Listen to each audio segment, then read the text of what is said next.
pernah punya saya pernah susah. Gimana mungkin? Gitu ya. Aku bukan terlahir di orang tua yang kaya raya gitu, jadi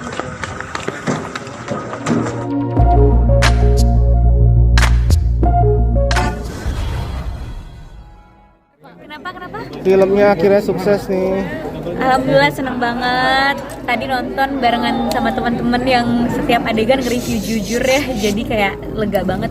Teman-teman terdekat, keluarga suka sama filmnya, teman-teman wartawan juga suka. Seneng. Aku tadi nonton sebelah aku, teman-teman gue, keluarga aku, adik-adikku semua aku ngeliat pada nangis kalau setahun. Oh ya? Phil, cara dapetin chemistry dulu berdua gimana sih ini? Nggak susah sekali. Sampai berapa lama kan readingnya dan sebagainya gimana?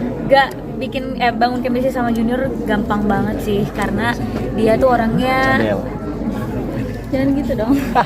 Nggak, karena dia tuh orangnya gampang banget diajak ngomong, asik banget, terus nggak overthinking. Jadinya setiap kita ngelakuin adegan tuh nggak banyak mikir, jadi mengalir gitu aja. Jadi bener-bener sangat-sangat fun bangun chemistry sama Junior dan sama yang lainnya juga, nggak ada kendala sih. Kalau Junior, aku tuh tipikal orang yang suka bercanda dan Prilly Aceh. Jadi ya udah otomatis kita bercanda mulu, ketawa-ketawa, kita ngobrolin apapun yang kita ngobrolin. Iya. Jadi ya udah dari sana chemistry ya. Junior gimana bisa bermain dengan Prilly? Seneng dan bangga main sama Prilly lah. Tuh kan sih. Wow. Seneng banget. Pertama kali. Awalnya emang kaget, tapi akhirnya ujung-ujungnya aku malah banyak belajar. apalagi Junior saat adegan-adegan yang agak mulai romantis pegang tangan, sudah pas adegan terakhir ada sisi ada mau kisah gitu, gimana itu ada perasaan wah, apalagi Prilly, seorang Prilly lu bilang dia. Gimana? Ya Jun, Ya, aku gak banyak terima adegan gitu sih Jun. Gimana Jun? I'm just trying to be profesional aja, ngelakuin scene itu dengan profesional. Bahkan sebelum scene itu kita ngobrol dulu, is it okay, oke kita lakuin ini ya, udah profesional, udah gitu. Ya. Just being profesional. Enggak lah, nggak latihan dulu lah. Kali. Langsung masa latihan. Tapi Kan sejauh cerita ini juga itu cuma pertama yang mereka berdua, ya kan? Iya. Ngapain nggak latihan, buset? sejauh ini puas nggak dengan hasilnya gitu hari ini? Kalau aku tuh nggak bisa menilai film aku sendiri ya, karena bias pasti. Makanya aku tuh banyak banget nanya ke orang kayak gimana suka gak sama filmnya, Tapi sejauh ini mereka suka, dan tanpa aku tanya pun pas nonton mereka beneran ketawa, terus juga ketawa ngakak banget pas adegan yang komedi, terus pas adegan sedih hening gitu semuanya yang di barisan aku, dan sedih juga gitu. Jadi ya senang banget sih melihat review penonton dan melihat reaksi teman-teman hari ini. Puas sih. Aku Bril. puas banget. Sampai orang tua juga datang ya dari Bali jauh-jauh. Iya, Mungkin mamaku gimana Junior? Mamaku juga nangis banget tadi. So happy lah. Langsung Senang tengok-tengokan lihat nggak pas reaksi adegan nangis tuh ngeliat ekspresi muka penonton kayak gimana? mereka. Enggak sih, aku full nonton sih. Aku full nonton sih, aku konsentrasi karena ini pertama kali aku nonton kan. Nah, Dia Prit, tadi ini ya kan Kak Fili sendiri excited banget, terlihat kalau peran sedih itu gimana nanggapinnya? Kak? Aku juga nggak ngerti ya, kayak dapet perannya tuh sakit, sedih, kisah cintanya tidak baik. Sampai kata temen aku yang di sebelah, kok lu kayak spesialis yang menderita terus, nangis terus. Yang nggak tahu dapet perannya kayak gitu, saya mau jalanin aja sebagai aktor. Jadi ya jalanin aja sih, dan emang kebetulan dapet perannya selalu kayak gitu. Ya nggak ada masalah sih. Dan jago juga sama hal itu ya. Pril, tapi Sama juga juga mungkin sama. kali berperan juga jadi guru di untuk anak-anak kecil. Itu jadi salah satu cita-cita kamu yang misalnya belum terwujud direalisasikan di film ini tuh gimana? Kan kamu Iya, juga pengen bikin rumah singgah segala macam ya. Aku kaget sih pas baca skenarionya ada adegan itu, jadi makanya aku sangat-sangat ngerasa Sienna tuh mirip sama aku gitu dari segi itunya, kayak dia suka ngajarin anak-anak, abis itu dia juga punya jiwa sosial, terus dia juga tipe orang yang kalau sakit nggak mau dikasianin, nggak bilang-bilang, pokoknya nggak mau kelihatan sakit gitu, padahal udah mau meninggal tetap yang kayak berusaha untuk kuat di depan mamahnya gitu. Itu salah satu kesamaan karakter ini sama aku. Dan ya itu adalah salah satu passion aku juga. Aku suka anak kecil dan suka ngajar. Salah satu cita-cita aku pengen jadi guru TK, diperanin di situ juga, jadi enjoy banget. Pengen Ada diwujudin diceritakan nggak sih mau mungkin? bunuh diri juga Kak Pengen di diwujudin nggak nantinya jadi guru? Mau, semoga bisa ya. Lanjutan Tapi- kedua itu ya berarti ya. Ya. Nah Prilly itu kan tadi sempat ada mau bunuh diri di dalam film ya. dengan isu-isu mau suicide Enggak itu. lah, jauh masalah aku sama masalah Sienna, nggak ada apa-apa masalah aku malah. Aku dulu masih sangat kecil dan masih sangat belum dewasa menghadapi masalah-masalah yang ada. Kalau masalah Sienna, aku pasti tidak akan relate karena yang dia hadapi itu jauh lebih berat gitu. Karena kan yang dia hadapi bermasalah sama dirinya sendiri ya, kayak dia organ tubuhnya ada yang tidak berfungsi, dia harus mengubur mimpinya dalam-dalam di saat dia masih muda, ditinggal sama papahnya gitu, hidup di ekonomi yang tidak begitu beruntung. Jadi ya nggak bisa disamain masalah karakter ini dan film ini sama masalah aku, jadi kayak nggak relate sih. Dan itu pun Prilly yang dulu ya. Film masa lalu. Prilly yang dulu lah, kalau Prilly yang sekarang dapat masalah, masa mau mengakhiri hidup, harus lebih bersyukur. Makanya kamu juga memanfaatkan hidup kamu ya, Pril, untuk sekarang ini berarti. Betul lah, betul kayak yang tadi aku bilang gitu, pas selesai film ini aku sebisa mungkin ngabisin makanan gitu, karena sedih pas adegannya gitu, kayak nggak bisa makan cireng gitu, sesimpel nggak bisa makan gorengan gitu. Aku makan gorengan tiap hari, kadang juga nggak habis gitu. Jadi ya menghargai apa yang aku punya, menghargai waktu. Ya kadang kan kita suka benci sama hidup kita gitu ya, wajar, kayak I hate my life, atau aduh kenapa sih harus ada masalah ini gitu. Nah sekarang jadi lebih dewasa menghadapinya karena banyak banget yang pengen bisa nafas dengan normal, pengen banyak yang bisa sehat gitu, yang bisa hidup normal tuh banyak banget gitu. Jadi kalau kita punya kehidupan yang normal, jangan nyerah karena dikasih ujian sama Tuhan gitu. Kak Prilly, jujur mungkin sedikit arti 12 cerita sendiri bagi kakak berdua seperti apa sih? 12 cerita ini. Filmnya Iya. maksudnya.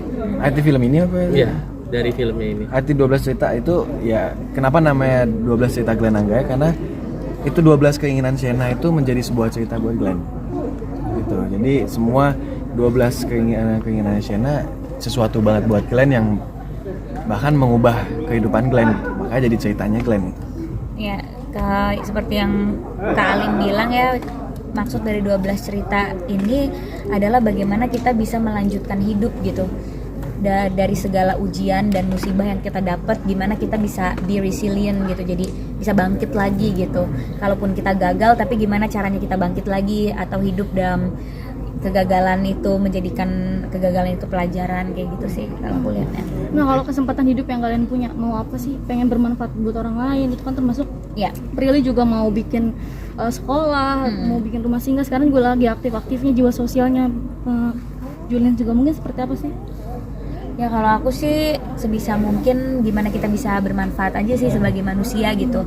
Jadi nggak hidup buat diri sendiri gitu. Selain itu juga memaknai hidup untuk diri sendiri tuh lebih bersyukur lagi, lebih dimaknai lagi arti hidup itu gitu. Jangan banyak mengeluh, jangan banyak punya perasaan-perasaan yang nggak bersyukur gitu, karena apa yang udah kita punya itu harus disyukuri, dan udah beruntung banget sih kita bisa berdiri di sini ya, bisa bernafas dengan bebas gitu, bisa hidup dengan normal, dengan sehat. Kak Glenn, kan ada netizen isunya bilang terlihat koneksinya bagus banget nih sama Kak Prilly. Apa mungkin ada sedikit chemistry cinta lokasi beneran atau gimana? Cinlok. Aku sudah Enggak sih, cukup. nggak ada, udah nggak ada sama-sama kayak gitu kan. Aku anggap Prilly udah kayak kakak aku. Jadi kita udah kenal juga 4 tahun lalu. Lebih 5. Awal aku ke Jakarta kenal lebih, juga sama Kak. Prilly soalnya. Jadi udah anggap kakak banget. Kayaknya aku Sosoknya sudah gimana? terlalu kayaknya aku bukan remaja lagi ya buat cinlok. Kayak umur saya sudah 26 tahun gitu, kayak cinlok, kayak itu kayak umur 18, 17 deh kayak cinlok-cinlokan gitu. Kayak umur 26 kita ke lokasi untuk kerja dan udah capek sama urusan kantor, nggak sempet cinlok-cinlok. Tapi kemarin sempat dijodohin juga, katanya dicariin jodoh sama Pak Sandiaga Uno. Gimana tuh? Sepelik itu. Doain aja semoga dapet gak sih? Doain lah. Tapi punya Menteri loh yang nyariin. Sosoknya gimana sih Kak Prilly, Kak Glenn ini sosoknya? Apa? Sosok Kak Junior Sosok seperti Junior. apa? Junior tuh orangnya yang paling aku suka dari Junior tuh dia tuh orangnya slow banget gitu. Maksudnya bener-bener hidup tuh slow aja, nggak usah banyak pikiran. Nah itu jadi kebawa ke akunya, jadi positif gitu akunya. Misalnya aku capek, tapi gara-gara ngeliat Junior yang masih kayak slow aja, jalanin aja gitu, akunya jadi oh iya, jadi nggak kepikiran untuk capek atau nggak kepikiran adegan itu. Misalnya kita adegannya susah, tapi ngeliat Junior tuh santai, nggak banyak pikiran, jadi kita kayak santai gitu. Kak Junior gimana Kak Junior? Sosok Prilly Gimana? Prilly itu sosok yang dewasa, smart, and independent. Terima kasih. Oh, gitu Prilly, aja. Kalau Tapi Junior kalau sendiri di punya wish nggak? Maksudnya kemarin kan wishnya berharap datang keluarga dan dari Bali dan itu udah tercapai. tercapai. Apa ada lagi nggak sih maksudnya besar. wish kalian berdua setelah banyak pencapaian yang kalian dapatkan selama ini? Wish aku sih ya untuk sekarang sih ya semoga banyak orang yang nonton film Cerita 12 Cerita Glenn Anggara ini dan paham apa yang ingin kita sampaikan gitu, dan dilakuin juga. Ya, itu juga masuk salah satu wish aku ya. Semoga 12 Cerita Glenn Anggara banyak yang nonton karena kita udah melakukan usaha semaksimal mungkin. Amin. Promo keliling-keliling, terus juga tiap hari nggak ada libur promonya gitu. Jadi semoga bisa membuahkan Bolak-balik, hasil. stepping, Ada visit promo. nanti ke Malaysia kan buka juga tuh si Ya, bioskop. semoga kita bisa ke sana ya. Kita juga diundang dong. Wow, mau ya? Mm-mm. Tapi udah boleh tahu mungkin kenapa sih alasan kamu mempunyai jiwa sosial yang tinggi sampai pengen jadi guru? Kenapa ya? Sebenarnya aku juga bingung kalau kenapa, emang suka aja sih, aku melakukannya suka gitu, dan aku pengen banget bisa bermanfaat gitu sebagai manusia. Aku rasa Tuhan udah cukup sangat baik memberikan aku rezeki yang luar biasa. Jadi ya aku rasa ini bukan rezeki aku sendiri, aku harus berbagi juga ke orang lain. Apa ada cerita di balik itu? Mungkin ketika kamu melihat orang lain susah, pernah punya Saya nazar pernah susah. gimana mungkin? Gitu ya. Aku bukan terlahir di orang tua yang kaya raya gitu, jadi ngerasain susah waktu zaman dulu.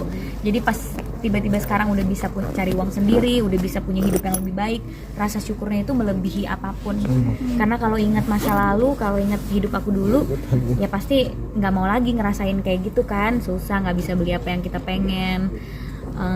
Ya begitulah gitu. Artinya seorang pria pernah mengalami masa sulit tuh. Masa sulit banget dong, kan orang tua aku bukan konglomerat. Kayak kita ngerasain susah lah, apalagi aku anak pertama merasakan awal-awal pernikahan orang tua gitu kan, yang mungkin belum begitu baik gitu ekonominya gitu. Makanya pas inget dulu jadi malah makin bersyukur sama kehidupan sekarang dan malah makin pengen berbagi gitu. Pengalamannya kayak gimana dulu? Sampai pengalaman dulu. Ya banyak lah, nggak bisa mendapatkan apa yang aku inginkan, nggak bisa bebas beli mainan gitu, nggak bisa bebas ya sekolah juga nggak bisa di sekolah yang international school atau apa gitu. Jadi ya aku nggak punya privilege itulah waktu dulu. Promo mungkin nggak promo Pak?